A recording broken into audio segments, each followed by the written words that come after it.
বলিউডের আলোচিত ফ্রাঞ্চাইজি ডন 3 ঘোষণার পর থেকেই যেন নাটক আর অনিশ্চয়তার মাঝেই আটকে আছে। তবে থেমে নেই ফারহান আক্তার, বরং বাধার ভেতর থেকেই নতুন করে শেখার গল্প শোনালেন তিনি। সম্প্রতি এক সাক্ষাৎকারে ফারহান জানান, গত কয়েক বছর তার জন্য বেশ কঠিন ছিল। বড় বাজেটের এই প্রজেক্ট ঘিরে নানা পরিবর্তন, গুঞ্জন আর বিলম্ব তাকে শিখিয়েছে অপ্রত্যাশিতের জন্য প্রস্তুত থাকতে হয়। তার কথায়, ক্যামেরায় দৃশ্যবন্দী না হওয়া পর্যন্ত কিছুই নিশ্চিত নয়। ফারহানের শেষ পরিচালিত কিস্তি ছিল ডন 2, যেখানে জুটি বেঁধেছিলেন শাহরুখ খান ও প্রিয়াঙ্কা চোপড়া। সেই সফলতার পর থেকেই তৃতীয় পর্ব নিয়ে দর্শকদের আগ্রহ তুঙ্গে।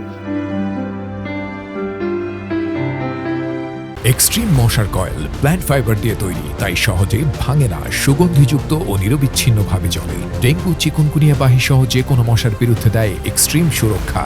ডন 3 নতুন করে আলোচনায় আসে যখন প্রধান চরিত্রে রণবীর সিং এর নাম শোনা যায়, কিন্তু হঠাৎই প্রজেক্ট থেকে সরে দাঁড়ান তিনি, যা ঘিরে শুরু হয় নানা বিতর্ক।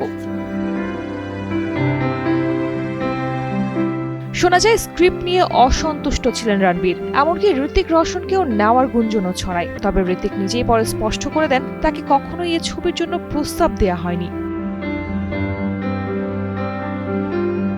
এদিকে ফারহানের প্রযোজনা প্রতিষ্ঠান এক্সেল এন্টারটেইনমেন্ট নাকি রণবীরের সরে যাওয়ায় বড় অঙ্কের ক্ষতির দাবি তুলেছেন, ফলে বিতর্ক আরও ঘনীভূত হয়েছে।